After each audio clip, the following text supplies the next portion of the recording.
Fashion can be art, wearable art. Growing up, fashion was definitely more about function for me. But as I've gotten older and have fallen more and more in love with fashion, the more I love it as an art form, as a form of self-expression. You can tell a lot about a person by the way they dress or the way they've styled something. But just because fashion is an art form or a form of self-expression, it doesn't mean that we should allow it to harm others or harm the planet. My guest today is doing her part to merge her passions of fashion as art and fashion as a force for good. Welcome to Business with Purpose. I'm your host, Molly Stillman of Still Being Molly, and this show is all about bringing you the stories behind the brands, companies, and small businesses that are changing the world. Each week, I interview an entrepreneur, CEO, nonprofit director, community leader, or just an incredible person who's trying to make a positive impact not only through their personal life, but also with their career. My goal is to show you that no matter what you do for a living, you can make an impact wherever you are. My guest this week is Lela Orr, founder of the eco-luxury clothing brand FERRAH, and contestant on the most recent season 17 of Project Runway. Lela was a dream guest. I loved hearing her story. I loved hearing all kind of the behind the scenes bits about Project Runway and just her life as a fashion designer, including designing something for the one and only Beyoncé. So you're going to love this conversation. I know you will. So on to my chat with Lela. Lela, welcome to the show. I'm so excited to have you on. Thank you for having me, Molly. I'm so excited to be here. Now, I have had all kinds of guests on this show, everybody from authors and obviously brand owners, which you are a brand owner of FERRAH. But I think you might be my first reality TV show, or someone who has been on a reality TV show. So that's kind of exciting.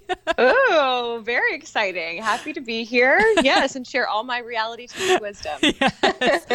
And watch, like, after I finish this, I'm going to be like, oh, wait, that person was on it, but I don't know. Well, I am just so pumped to hear your story. And somebody who is, in the fashion design world, you are a fashion designer. You're an incredibly talented designer. But I really want to hear, before we talk about your life as a fashion designer for FERRAH and your brand and your experience on Project Runway, which you were on this past spring, which was so exciting. I would just love to hear the Lela 101. So tell us who you are and kind of your inspiration to how you got to where you are today. Okay, well, I am a Southern girl that's from Dallas, Texas, and also grew up in Monroe, Louisiana. I am a vegetarian. I am conscious. My brand is zero waste, which we'll get into all that later, exactly what that means. But yeah, so I grew up loving fashion. I had a very fashionable grandmother. She was just like old school, classic glamour and beauty. And I was so inspired by her and her wardrobe and her like crazy amazing stack of International Vogue magazines that she would share with me. And so growing up, even before I could read, I think I was like 3 or 4 years old, and I was paging through Vogue just for the pictures alone. And I think it was like around that age, maybe like 4 or 5, when I discovered that like, okay, fashion is not what you see in the malls. I mean, it can be, but like fashion also can be wearable art. It can be a true art form and a form of the most like out of this world self-expression. It can be a vehicle to express yourself. Now I feel like fashion can be something where if it's your worst day, but you just want to feel like your best self and you put on your go-to blouse that just makes you feel really awesome. Like it has a transformative impact on the way that we feel. And I think that's the coolest thing about fashion. So that's kind of what made me want to become a designer. I could not agree more, because that is a question that people ask me a lot, is, why or how do you get, because I have 2 young kids, they're in school. I've got a daughter in kindergarten. I've got a son in preschool. I, work for myself, and I get asked a lot by people like, why are you dressed up, or where are you going today that you're so dressed up? And I'm just like, honestly, for me, I realize that maybe this isn't for everybody, but for me, like, putting myself together, putting on an outfit that makes me feel good and feel confident, and putting on makeup and brushing my hair, like that for me, it is a way that I'm able to express myself. And there might be days where like I feel terrible, but I've had no sleep, my kids are driving me crazy, but like my shirt looks good and I'm wearing cute shoes, so things can't be all that bad. And like I realize that that's not for everybody, but that is something that it has always been a form of self-expression for me. And so I remember making those. Did you are you a millennial or Gen X, or what are you? I am a millennial. A millennial. I am, yes. So now, yes. are you it's of my the 30th birthday in a couple days? Oh, so okay. So you're like an older millennial. Yes. Did you ever, as a kid? I don't know about you, but I was the kid who would take fashion magazines and I would cut out the pictures of the clothes I loved, and I would make like collages on my composition books. Oh my gosh. I was that girl. Yes. I would do it on like my notebooks. I would make them different for the school year. Yes. And I wanted to have like a fashion one and an art one and one with like cool lightning bolts. And yeah, I totally did that. I was that kid. I got into Parsons on a collage. It carried into adulthood. I love making collages. That's amazing. And you are my new favorite person. Yes, I totally did that too. And because it just was so fun to look through those fashion magazines. And I loved like looking through, like you said, with your grandmother's, international Vogues, and I can't even imagine the collection that she had. I bet it was just amazing. It was insane. Yes, it's just so fun. And so I love that was really like your grandmother was really your muse in a lot of ways. She was. A lot of muses for me growing up, like my mom too. I just thought it was so cool how, on a very different kind of fashion note, she was raised and passed this on to me that you wear things until like the threads are like bare, like you make it last. And if something's wearing down, you can cut it. Like if you have jeans and they have too many holes in them, you can patch them with other things. And then if they're just too old, you can cut them off and make them shorts, or you can cut it up and take that denim and make it into something else, So I was taught from her, which I also thought was super inspiring and now translates to my business today, is that you wear things and you make them last, and you take good care of your clothes. It doesn't matter what they cost. You need to treat them really well so that they can hold up and they can last. And then whenever they're not lasting, you can repurpose them. So to me, that was super inspiring. I guess I heard you on an earlier episode call yourself like Crunchy Light. Yeah. And I guess I would say I'm like around, maybe I'm a little more than Crunchy Light, but I definitely got that from my mom. Yes, I am definitely Crunchy Light. But I agree. That is such a lost, I'd almost say, I don't know, I want to say art form, but maybe that's not the right word, but it's such like a lost sense of ownership over our clothes. Like so often I see people who will just get rid of something if it has a little rip or if it's missing a button, or people forget like they are wearing their favorite pair of shoes or something, and then the sole wears out, and I'm like, there are people called cobblers that can fix it. Like they can put on a new sole. Like they can fix your shoes. Like you can take that to a tailor and they can repair it. And I have a pair of jeans that I have, no lie, I have patched the crotch area, you know what I'm talking about? Like of your jeans that gets worn out so fast. I have had that patched probably 5 or 6 times because they're my favorite jeans, and I'm going to keep patching them until they are just completely no longer patchable.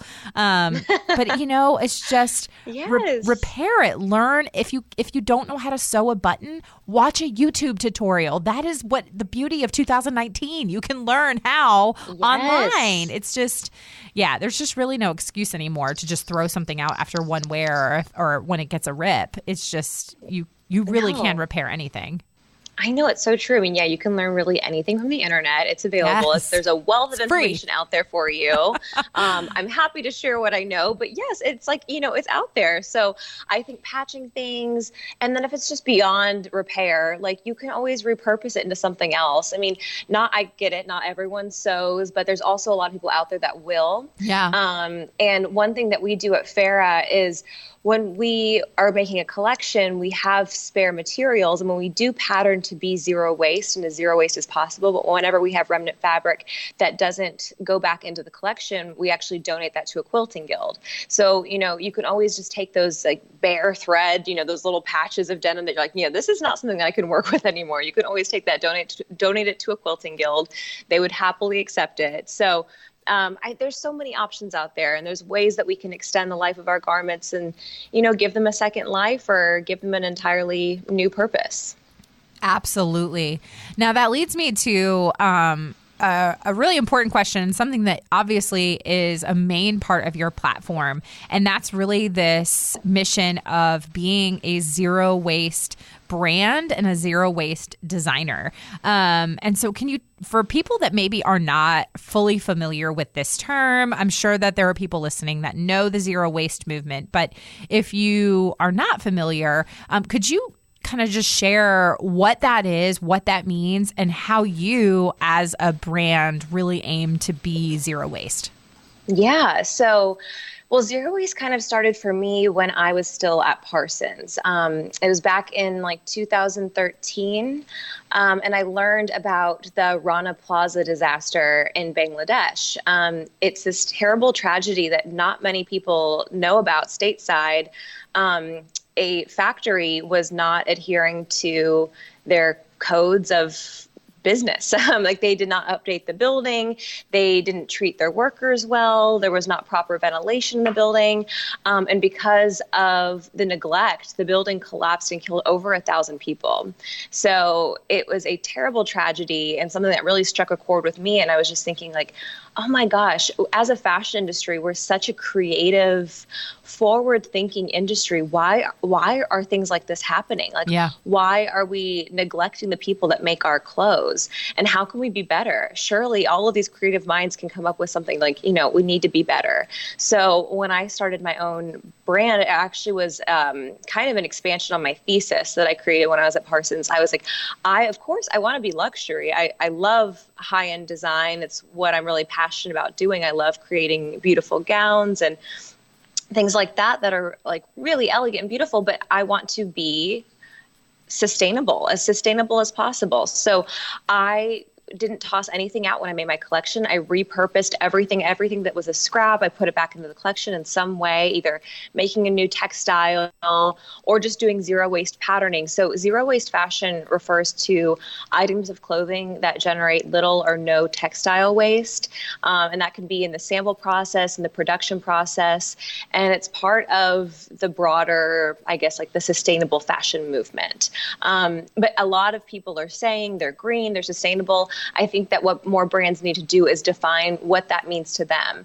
And for us, we do a lot of things, but zero waste fashion is something that I think is very unique to us. Not many people out there do it. It is a longer process because you kind of pattern like a puzzle. You cut things, and it takes longer, but it's really worth it in the end because you come up with these really cool, unique concepts that are entirely zero waste. You're not generating anything that's thrown out, and it looks amazing. It's like usually really luxury. And I think putting yourself in the box of how can I make a beautiful high-end garment generate no waste. It's an interesting creative box to put yourself in, and we come up with some really cool concepts. That is incredible. And that led you to being on, like you said, like we talked about earlier, led you to being on Project Runway. How did you get on the show, and what really differentiated you from among the other contestants? Because obviously, the sustainability and zero waste aspect is just such a huge piece for you. Yes. So Project Runway, I was a very big fan, like you, growing up, of like watching Project Runway and Christian Siriano just make amazing things within this crazy small amount of time. I was so impressed by that. And that was one of my earlier inspirations. And, maybe I can make it as a designer. It's something I love, but can you really make this into a career? And I saw the success of people like Christian Siriano, who started on Project Runway. And I was thinking, that's something I could pursue. So when I found out that they were moving to Bravo and they were looking to cast for the new season, I just submitted my email and my info. Actually, my friend kind of spurred me on. I never really thought that I would be great for a reality TV show because I'm like, I'm not a TV star. Like, I'm kind of an introvert. Like, I'm very camera shy. Like, why would they want to put me on Project Runway? And she was like, well, you're not a casting producer, so why don't you let them decide? And then, if you're a good fit, you're a good fit. And so it was like 1 in a million. I know no one in the TV industry. So I was like, well, whatever, I probably won't ever hear back. And I continued to hear back from them all summer long and made it onto the show. So that's kind of how it happened. My experience was great. I was the zero waste luxury. They called me the eco luxury designer on the show. But actually, a lot of the designers were more sustainably minded, which is super cool. That is amazing because that's definitely kind of a huge shift, I would say, from earlier seasons and it's just, I think we kind of alluded to this at the beginning, but it's sadly something that isn't as common in the fashion industry as it should be or could be.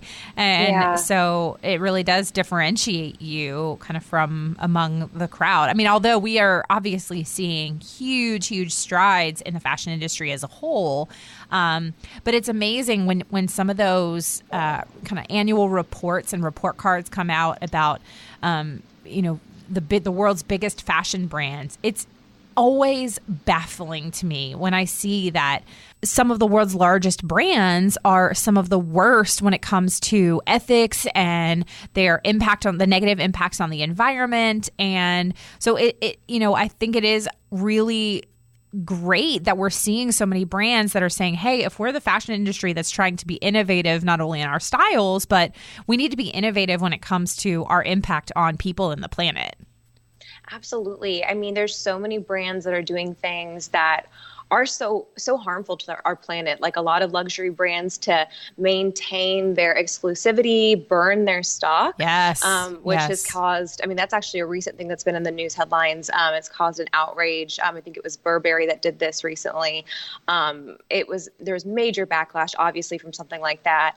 And I think a lot of brands are just kind of out, like, especially like emerging brands, we're like, we need to be better. How can we do things to help our planet? Because fashion is the second biggest polluter in the world. How can we be better? And there's a lot of really baffling statistics that show that fashion is contributing to all these terrible environmental factors. Like 30% of the world's oceans that are polluted with plastic, 30% of that is microplastics. And microplastics come from washing synthetic fibers through the wash, and that gets into our water supply. And those synthetic fibers, obviously are filled with toxic things, and part of that is the microplastics that get into our water supply. So for us at FERRAH, we only work with natural textiles. We work with natural dyes when we dye a product. We cut zero waste. And a lot of brands out there are doing initiatives like being more sustainable and ethical in their manufacturing chain. I know H&M, for one, which is a major fashion brand, is doing an initiative where if you bring your clothes in, it doesn't have to be H&M clothes, any clothes out there. If you bring them in, you get a discount off of your purchase. I think it's something upwards of like 10 or 20%. So you get a discount on your purchase when you donate your clothes to H&M. And then their whole initiative is, we'll take these textiles and we will repurpose them. So that's incredible. But yeah, every human generates something like 60 pounds of like textile waste a year, or every family generates 60 pounds of textile waste a year. So it's just like, how can we make our clothes last longer? How can we be better as fashion brands? And just educate customers, because customers do care. I'm finding more and more, especially with like the millennial demographic. We have a lot of like Gen X customers. People want to know the story behind their clothes and what makes our clothing special. And also, if you're going to be paying good money for clothes, like, you want to know, like, how was this made? Is it built to last? And that's our whole thing, is when you buy something from us, we don't want you to rebuy it a year down the road. We're making it so that it lasts a long time. It's priced this way because it was ethically made out of the best materials. We work with a lot of silks. We work with a lot of cashmeres, organic cottons. And we build them to last. We do luxury finishes, and we want them to be like your new best friends, like your go-to pieces in your closet. All right, I'm taking a quick break from my chat with Lela to talk about the incredible fall collection from Seiko Designs. You will be inspired by the richness of the season's colors like Pebble d'Amore, oiled olive, and the gorgeous mahogany leather. Let the fall collection not only be a celebration of travel, but also a celebration of the journey within. My favorite pieces are the multi-way shawl in Leo, the How It's Made Matters tee, and the multi-way tunic sweater in black that can be worn 5 different ways. You know that versatility is my love language. So to shop this incredible fall collection that is fair trade, ethically made, stylish, and so much more, go to seikodesigns.com/Molly Stillman. That's SSEKO designs.com/Molly Stillman. Now back to my chat with Lela. There are actually even some brands that are moving towards what they call, I believe it's called like full circle or like closed loop. That's it. Okay. And you're seeing some like I don't know if you've heard of Girlfriend Collective, which is a ethical and sustainable activewear line. They are now working on being closed loop. So not only are all of their materials made out of recycled and plastic water bottles, which is just an amazing, and fish nets from the ocean, like ocean catching, like the big fishermen catch lots and lots and lots of fish in, whatever they call it. So when you hear fish nets, you think like those like stockings. No, yeah. Like the ones that actually like catch fish. Got it. So yeah, they make their activewear out of the recycled bits of these materials. And now they have introduced an initiative where you can, like when you're either done with the leggings or the sports bra or whatever it is, and you want a new pair or whatever, you can send it into them and then they recycle that to make a new pair. And so it's just really amazing to see brands that are, going that extra step to not, and then you get a credit towards, a new pair. And there's another company too that, of course, as I'm talking, I'm completely blanking on what the name of it is, but they're working on being closed loop as well. And for the listeners, I will do everything I can to remember and then put it in the show notes, because of course I'm sitting here and can't think of it. But anyway, it's all to the point is that, as we see fashion brands create things that are made to last, but then also, okay, when you do finally, maybe it isn't your style anymore, or maybe it doesn't fit, or it just, for whatever reason, you're ready to get rid of it, you can then send it back into them, and then they're taking that material and recycling it. And that's just, it's just so incredible.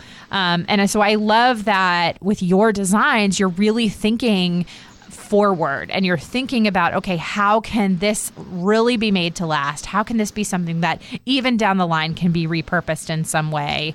And now you use the term eco-luxury. And of course we hear eco-friendly, eco-conscious. What does the term eco-luxury mean?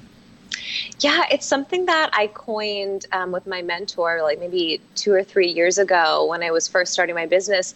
I found that there was a lot of brands that were luxury. There was a lot of brands that were eco-friendly, but there wasn't a combination of the two. There wasn't that many that were doing it. And if they were, I didn't really know too much about how and like why they were. So I kind of wanted to make that my main goal. I mean, the thing is I'm an emerging designer. I was a smaller fish, and I was like, well, I need to put this out there, exactly who I am, be as transparent as possible. So I came up with, calling myself eco-luxury. I'm environmentally friendly, but things are designed out of luxury textiles. I make gowns, I make special occasion wear. So I kind of call it like it's like occasion wear pieces that are more statement making pieces that you can add to your basic pieces in your wardrobe. With that being said, I am technically my design is falls under minimalism. So I am a minimalist. So you can pair things in different ways. I love the idea of a silk slip dress, like a really beautiful like wrap silk jacket, or like a cashmere jacket, or things like that are just really easy, effortless. Throw them on and you feel glamorous. So I love the luxury space, and I wanted to make it environmentally friendly. And that's kind of what we do. So eco luxury was what was my tagline under Project Runway. And I was like, yeah, I think I'm just going to stick to that because it accurately describes exactly what I do. I love it. And I love the creativity of like just really thinking about exactly, like you said, you're like, I'm an emerging designer. I'm going to put this out there and I'm going to coin it and it's going to be my thing. And you, not only did you launch your brand FERRAH in 2016, you had a lot of experience before that. And you even have had some experience designing for some celebrities, including Beyoncé. Like no big deal. So when I was doing research on you, aka internet stalking, and learned that you designed for Beyonce, I was like, well, I'm gonna have to ask about that. Yes. Oh my gosh, I'd love to talk about it. Please it was really do. fun. Share all about how you designed for Queen Bey. She's incredible. She's a fellow Virgo. Hey, shout out. And so her team is really cool. They're super into like seeking out emerging designers and working with up and coming designers. So before FERRAH, while I was living in New York, attending Parsons, a big part of being at Parsons is, using that Parsons network to find amazing internships. So my first internship was at The Row, which, so if you don't know The Row, it's Mary-Kate and Ashley Olsen's luxury brand. And that's where I developed my love of textiles and became a textile. They work with like only the best, sourced from Italy, the most beautiful silks, and like, oh my gosh, like I could talk about that all day, but we're here to talk about Beyonce. So Harbison was my next internship, and I was a designer, and I actually stayed on working with him for a while, where I became a design apprentice after being an intern. And one of our clients came on at a really good time because he was expanding and he was networking and people were finding out about him. He went to go to the White House. He met Michelle Obama. And so from all of that, he met Beyonce's team. So Beyonce was looking for a couple custom garments to wear to the Pacquiao. It was like a fight. I'm not a big boxing person. Oh yeah, it was. I'm not a boxing person either. But it was like is Manny Pacquiao and the other guy who won. But it was back in 2015. It was like an epic televised fight, and she was looking for something to wear to that, or also just to a couple other things. And like some of them were small, like dinners where we didn't even know she'd be photographed. So, but he was so excited nonetheless. And so me being the textile nerd, I was sourcing fabric that I was like, oh my gosh, this is going to be on Beyonce's body. And so I was so excited. And I found like only the nicest stuff, obviously, for Queen Bey, and sourced the fabric for this really awesome jumpsuit that I helped him design. Obviously, we made it really dramatic. My idea was to add like some silk color blocking cuffs. That was like back when color blocking was really cool. We added a cape. It was low cut. It was sexy. It was Beyonce. And we were like, well, we don't know where she's going to go in this because it could be for the fight. It could be for some other things, but she's going to look fabulous nonetheless. And she wore it to the fight, this red custom Harbison jumpsuit that I'm like, oh my gosh, I helped design that. Like I helped make that. So that was one of my coolest moments working for Harbison for sure. We also made things for her sister Solange, which was also super cool. And she's really funky, which kind of captured the Harbison aesthetic really well too. Working with celebrity clients is really fun. We're actually kind of getting into some of that at FERRAH. And our first celebrity client piece will be premiering in January, we believe. So stay tuned.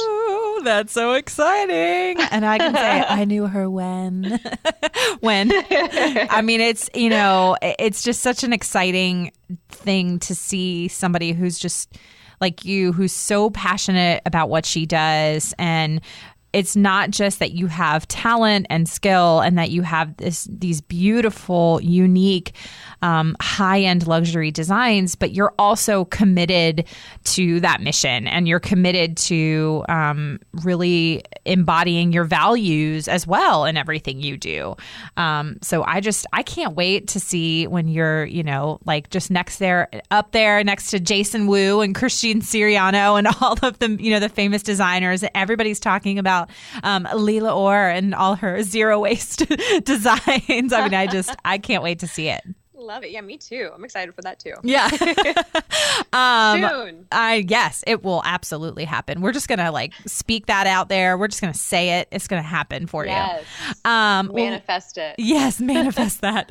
All right. Well, Lela, this is the point in the show where I get to ask some fun get to know you questions. I mean, obviously we've been chatting and getting to know each other, but this is where this is some lighthearted stuff where we get to really just kind of dig a little deeper and, learn some of maybe the lighter side of Lela.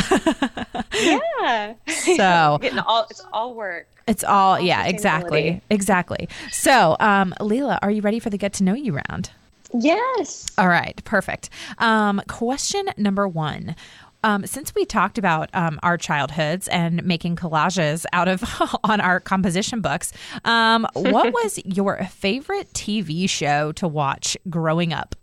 Ooh, there were so many. The first one that came to mind was Hey Arnold. Yes! I loved Nickelodeon. Yes! Oh my gosh. I think that's kind of anything New York. I was oh, I love it. Go figure. I lived there for almost 5 years. So. Yes. Yes, loved Hey Arnold. Love Hey Arnold. Yeah, and all Doug, Rugrats. Yes. I've always loved scary things. I liked Are You Afraid of the Dark? Do you remember that? Mm-hmm. Goosebumps. Yes, Goosebumps, all of that. I loved spooky stories. Oh my gosh. Yes. Ghost Rider. Did you watch Ghost Rider? No, what's that? Oh, Ghost Rider. Ghost Rider was I don't know if it was late 80s, early 90s, but that was the show where you had the kids who had the composition notebook and they would solve mysteries, but Ghost Rider would you never saw Ghost Rider, but they would open up a composition notebook and Ghost Rider would write the clues and things inside. Oh my goodness. Yes. I was missing out. I mean, we love our composition notebooks. I know. They're all collaged and stuff. Yeah, I definitely was missing out on that. Yeah. Maybe there's they probably don't have Ghost Rider on Netflix. Can't go binge Ghost Rider. Oh man. Okay. Question number 2. What is your guilty pleasure? Oh, guilty pleasure. I get it's kind of like everybody's. It's real basic, but I love chocolate. Hey, it's binge out on a lot of chocolate. I mean, also just binge watching, just binging a lot of chocolate and then Netflix. That combination is epic. So Netflix and chocolate. It's not Netflix and chill. It's Netflix and chocolate. It's definitely Netflix and chocolate for me. Yeah. I love it. And I kind of meant to ask this question earlier, but I think it fits in well here. What is something about being on a reality show that people might not know? We see obviously the edited version. What's it like to be on a reality show? What's something that just people would never know when you're watching a reality show? Okay, well, I can't get into too many details about it, but I will say it's a lot longer than it looks. It's so much longer. And I think I can say this. When you are getting judged from every judge, they don't always show all of the judges that judge you. But the great thing is you do get advice. If you're on stage, top or bottom, you do get advice from every single judge, which is really cool. That is really so amazing. That was actually, I really enjoyed that a lot. I felt like I learned a lot being there. I bet. Well, this is kind of a good segue. Next question is, what would you do differently if you knew no one was judging you? Ooh, if I knew no one was judging me, I don't know. I think I kind of did everything. I think that the question for me would probably be, I would have done things differently if I had more time. Because with more time, I know my time. I know my limits and what I can do being zero waste within the time frame given. Because I do make a lot of my samples myself. So if I had more time, I think I would have been a lot more ambitious in my designs. But if I knew that no one was watching, I think I would have actually done exactly what I designed. I would have done exactly what I did if no one was judging, just because I thought being in this competition, the best way to succeed is to be super authentic and just be yourself and see what comes out of that. And my favorite thing that I designed on the show is actually something that I didn't really think of before, because I'm a planner. I'm okay, maybe they're going to have this challenge, and for this challenge I'll do this. And my favorite design was something that just came to me, just like random spur of, like in the moment. I didn't sketch it out before because we have 30 minutes to sketch. I didn't even sketch it. It turned to be something totally different. It was just something that came from the heart. And I was just like, let me just put this out there and see what happens. And that was my elegance dress. So yeah, I think I would have done the same exact thing. That's awesome. I love that. Yeah. Okay. And then my last question, and this is a question I ask all my guests, and that is, what does it mean to you to run a business with purpose? Ooh, it means that I am staying true to myself, staying true to my vision, and I'm not compromising to fit someone else's goals and industry standards. I hold myself to a high standard. I am very passionate about the environment, and I don't think if I was not a zero waste fashion company, I don't think I would, feel as good about my choices. It makes me feel good to know that I'm zero waste. It makes me feel good to know that I'm reducing the fashion industry's carbon footprint just by, repurposing things. It's not that hard. We can be better, and it feels good to be an eco luxury designer. So yeah. I could not love it more. Lela, you are amazing, and I'm so excited to see you grow and FERRAH grow. And I hope you remember the little people when you're nice and famous. Oh my gosh, Molly, you're amazing. Little people, no. You really are so amazing and impressive. No, I'm so inspired by you. So thank you. Thank you for having me on. Absolutely. It was truly my pleasure. You're just, like I said, you're just such an inspiration to me, and your designs are gorgeous. And this is another thing that I wanted to just kind of mention is not only obviously do you make the designs, and obviously you sell them through the website, but you do a lot of custom work too, not just for celebrities, but for all types of people, women, men, and all sizes. And so I just think that is also really incredible in a world that where we see a lot of kind of cookie cutter designs. If you have something in your mind that you want designed, like they can come to you and you can kind of help bring that to life, which I think is incredible. Absolutely. I think that being size inclusive is super important. Yes. And also like just being open to collaborating with individuals is really cool. And it's like one of my favorite things about fashion.